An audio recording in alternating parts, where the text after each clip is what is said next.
I was dyslexic. I had no understanding of schoolwork whatsoever.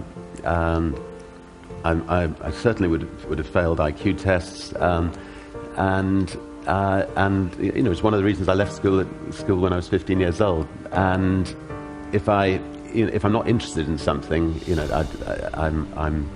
I just don't grasp it.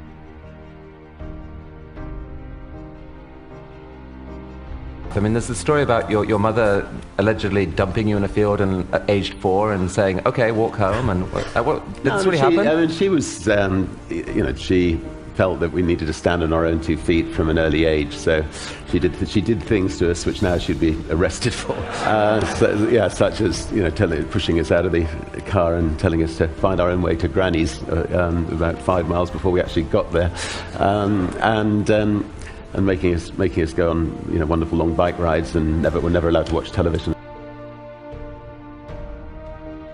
I just love learning, and I'm incredibly inquisitive, and I love taking on the status quo and trying to turn it upside down. So I've seen life as one long learning process, and if I see, if I fly on somebody else's airline and find the experience is not a pleasant one, which it wasn't 21 years ago, then I think, well, maybe I can create the kind of airline that I'd like to fly on, and so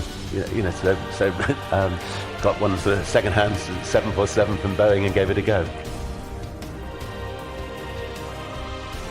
Well, I think that there's a very thin dividing line between success and failure.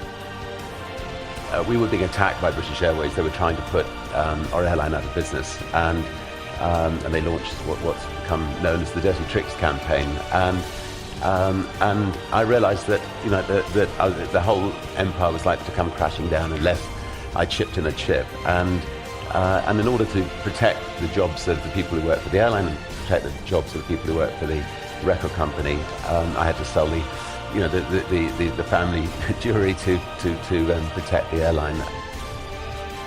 As it turned out, it proved to be the right move. But it was sad at the time, but we moved on.